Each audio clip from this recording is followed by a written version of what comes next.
I was a head coach of men's track in 1986, and then I was head coach of men's and women's track and cross country starting in 1987.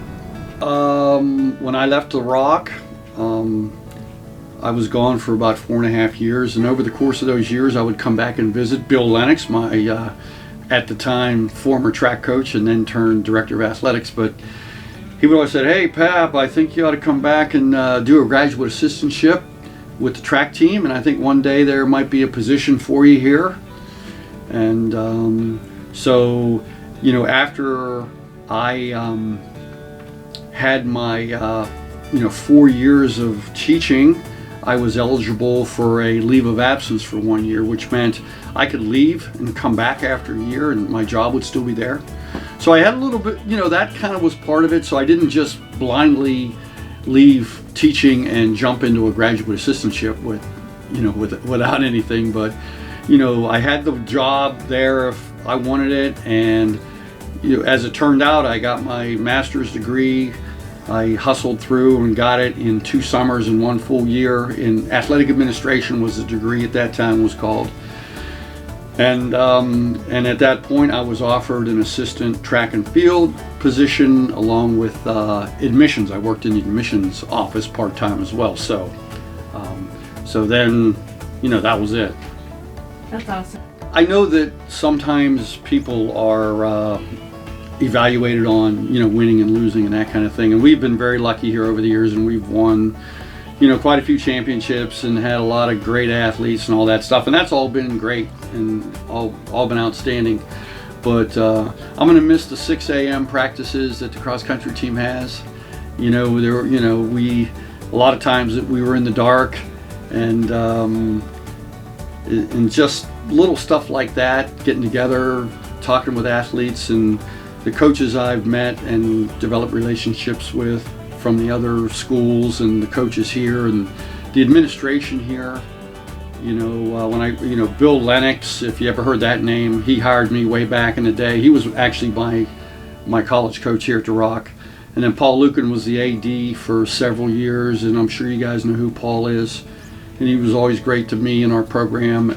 And then now with Dr. Roberta Page, another great administrator. So, there have been great years here. I've always been proud of being part of Slippery Rock and coming to work and being part of the team and all that. So I don't know that there's anything that's a one highlight thing, but just the whole thing's a highlight. I hadn't really given retirement much thought until the COVID thing. Remember, we were all home for all those months. Right. And I didn't work a weekend for almost a year, and that is very different from what I've been doing, over the past several decades. We have a lot of events that we have on the weekends, and I can count on almost at least half the Saturdays of my life I've worked. Not that I don't call it work, when you have a meet or something like that, but being home on a Saturday and just this is what it's going to be like, and I liked it. So anyway, I think the time's right. I'm healthy. I hope I have a lot of good years ahead of me to dive into whatever else I'm going to be doing. And we have things set up very nicely here at Slippery Rock with Coach Bill and Coach Tabitha. So I think the program's in great hands. So yeah. Well, I do not have retirement plans. That's a good question. I've been asked that many times already, and I don't know. Well, I'll just see how it goes, see what comes up, and being passionate, is one of my strengths, I guess. I'm not trying to brag about myself, but I'm going to find something else to be passionate about. And I know right now, currently, for these last 35 years, it's been being a coach here at the Rock, but I'm going to do something else, and I'll be passionate about it, and I'll give my best effort, and even if it's just working around the house or whatever I might get into, I'm not sure, but I'm not worried about it. I'm gonna be okay.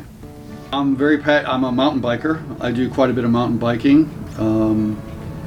So I'll be definitely, God willing, if I stay healthy, I'll be doing a lot of that. I like traveling and camping. I do a lot of that too already, so I plan on doing more of that kind of stuff. My wife and I like to go places and do things. So we love it here in Slippery Rock. We have 7 grandkids that are local, so we don't really plan on going anywhere for a while anyway. I know some people head to Florida right after they retire, but that's not our plan. Right. I'll tell you what, give your best effort, because the time here at Slippery Rock goes by so quickly. And I've, over the decades, I've had alums come up to me and say, Coach, I wasted so much time at Slippery Rock. I wasn't my best. I didn't do my best. And there's a lot of regrets over that. And, I hate to see somebody, whether they're an employee here or whether an athlete, down the road, looking back and, saying, you know what, I wasted time. I wasted my efforts. I didn't give my best. Whether you win or whether you reach that goal or whatever, the point is, if you give your best effort and you fail, so be it. But to not give your best effort would be tough to live with, in my opinion.